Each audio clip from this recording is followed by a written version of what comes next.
tardes, amigos, y nuevamente con ustedes aquí transmitiendo las incidencias de este día tan importante para nuestro país. Me acompañan dos expertos en marketing. Vamos a conversar con el señor Julio Luque y con el señor Miguel Antezana. Uno de los aspectos más importantes de una campaña electoral es justamente cómo los candidatos presentan sus mensajes, sus propuestas y hasta sus propias personas y su vida familiar ante los electores. Muchísimas gracias a los dos por acompañarnos en esta edición tan especial de Voto 2011. Y empecemos primero por lo primero. Cuando se trabaja con un candidato electoral, ¿hay un diseño previo? ¿Hay un trabajo de investigación previa con el candidato para saber por dónde ir y por dónde no ir?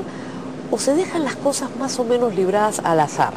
Los electores tienen la impresión de que todo es muy espontáneo y tal vez no lo sea así. Aclárenos, por favor, si hay diseño previo o no. No, por supuesto, hay un diseño previo. Hay todo un plan de campaña, hay una estrategia, unos objetivos a lograr, unos objetivos inclusive de votación por nivel socioeconómico.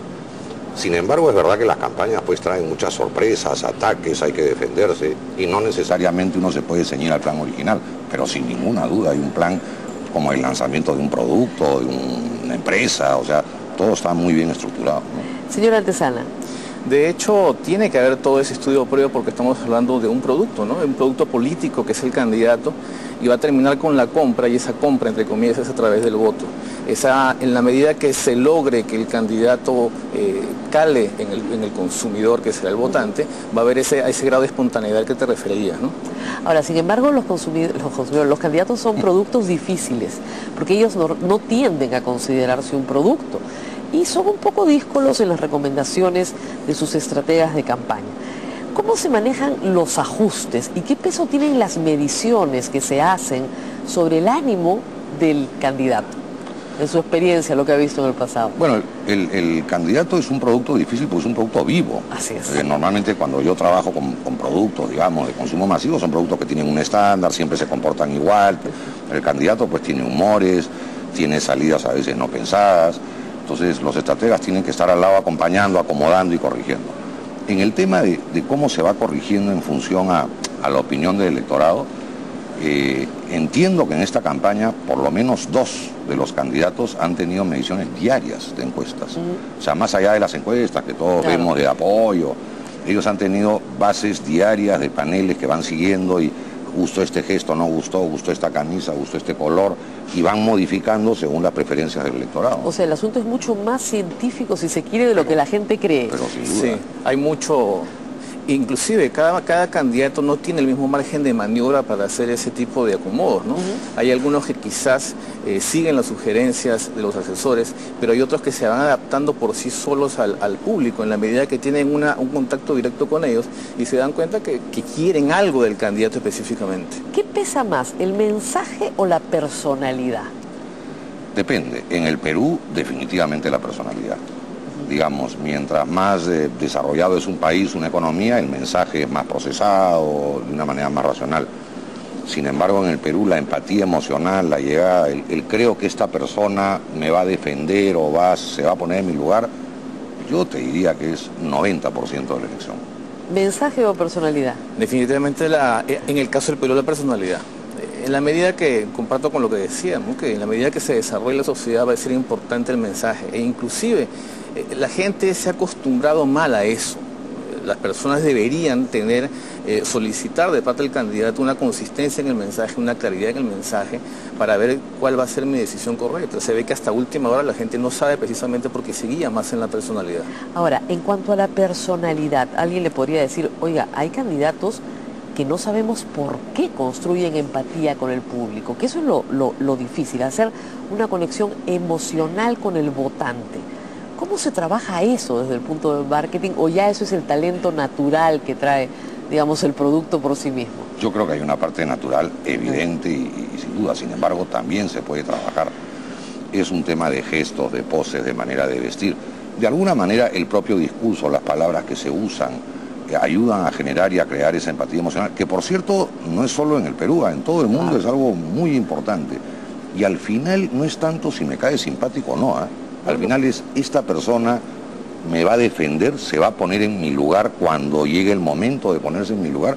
Ese es el tema fundamental de la empatía emocional. Entonces, Si yo creo que ese candidato va a ponerse en mi lugar, me va a ayudar, va a defender mis derechos y no los de otros, eso es lo que genera, este es mi candidato, independientemente de su plan de gobierno, su propuesta. Por lo tanto, el peso de las cuestiones que pueden ser accesorias hace 20 o 30 años hoy es fundamental.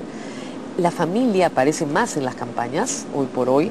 El entorno es muy importante, ¿no es cierto? Sus otros familiares, las personas que lo influyen y las que no lo influyen, lo que le gusta comer y lo que no le gusta comer.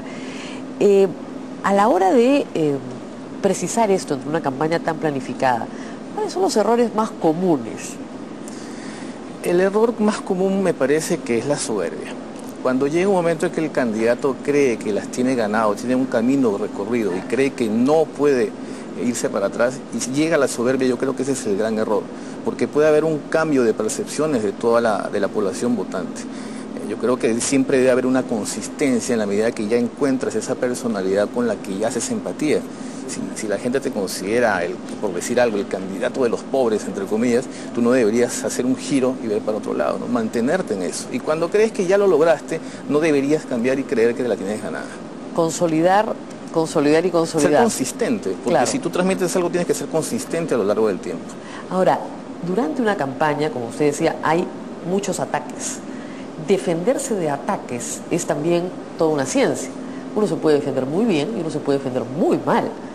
¿Qué consejo se le da a un candidato para defenderse? No respondas es normalmente un consejo, que otro responda por ti es también un consejo, y otro es sal y tú responde, porque es un asunto grave. ¿Cómo se maneja esto que es tan delicado? Yo creo que hay un dato fundamental, es el ataque hace o no hace mella, es decir, tiene credibilidad el ataque que se le está haciendo, y en ese momento la recomendación es responder inmediatamente a ese ataque. Pero también se puede medir y decir, oye, el ataque la verdad no tiene credibilidad, la gente no lo toma muy en serio, mejor es apartarlo, ¿no? Hay el caso famoso en esta campaña de la respuesta del presidente Toledo al tema de las drogas, el alcohol, ¿no es cierto? Que era un ataque permanente, pero que muchos opinan que cuando salió a defenderse ya el tema había pasado, digamos. El tema había pasado y además él no se presenta en las mismas condiciones que sus adversarios que lo retaron. ¿Eso fue un error? Yo creo que sobre todo fue un error responder a un ataque que yo creo que ya había pasado, claro. ya no tenía por qué tocar ese tema, más bien lo volvió a levantar, me da la impresión. Aún cuando una encuesta anterior decía que para los electores sí era importante que se hiciera el análisis. Y ese es otro tema central, ¿cómo leer encuestas? Muchas veces los estrategas están leyendo algo, pero lo que les está diciendo el público es otra cosa, y se dan cuenta de eso cuando termina la elección.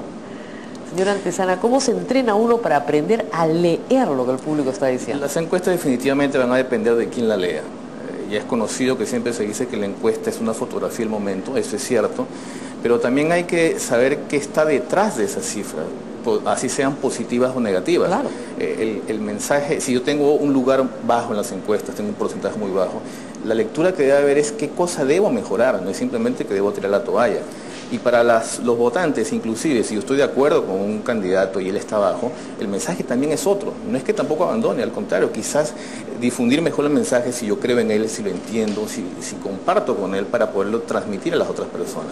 Entonces, no creo que la encuesta sea algo infalible, que sea algo determinante, que sea algo que diga que ganaste o perdiste una... No, por supuesto, pero sí, si el que la recibe interpreta correctamente los resultados, puede lograr efectivamente ajustar. Siempre ve el lado positivo, las dos caras, ¿no?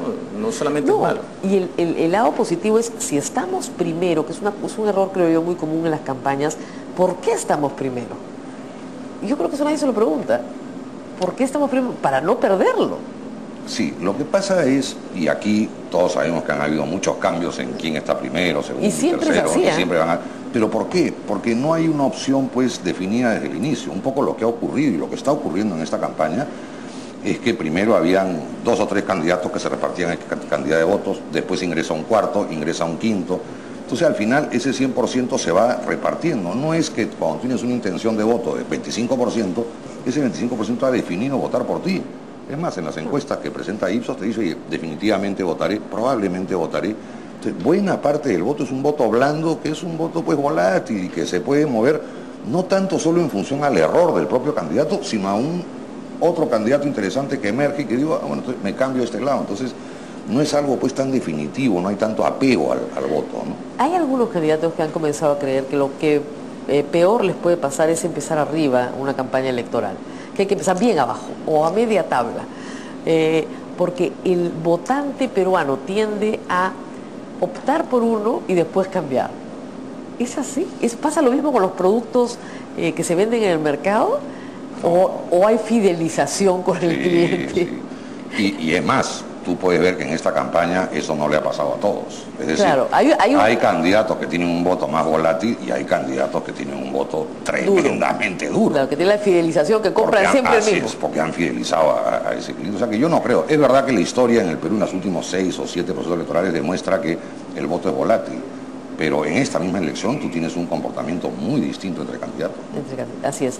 Ahora, en el caso, por ejemplo, de Keiko Fujimori, que tiene un voto duro, que lo hemos visto hasta que se pudieron publicar encuestas, ella ha tendido justamente a la fidelización, pero con una estrategia extraña, porque no mencionó a su padre en toda la campaña, salvo en la última semana, que sale y consolida lo que tiene. ¿Usted cree que ha sido una estrategia correcta?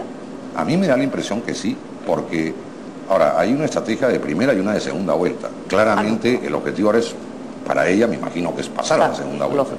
Y desde ese punto de vista su cálculo es, yo paso con ese voto duro, y lo que he hecho es consolidar el voto duro, digamos, a más no poder. Claro. Evidentemente ese voto duro no la lleva a la presidencia de la República en una eventual segunda vuelta, y ahí va a tener que haber un cambio, yo diría, bastante importante de estrategia.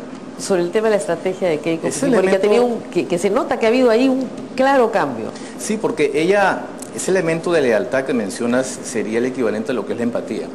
Ella no genera mucha empatía o no ha generado mucha empatía y tiene que apelar precisamente a las obras de su padre. Y en el último debate, por ejemplo, a mí me llamó mucho la atención que ella se refería cuando fuimos gobierno. Exactamente, ahí cambió todo el discurso. Ahí cambió completamente, allí se mencionó como que si ella hubiese estado gobernando, que en realidad fue que acompañó a su padre, y eso de alguna manera quizás ha tenido efecto en la población. Hasta ese momento ella ha sido muy pasiva, muy estable, y las cifras en las encuestas inclusive lo demuestran, ¿no? Siempre ha sido una línea muy constante.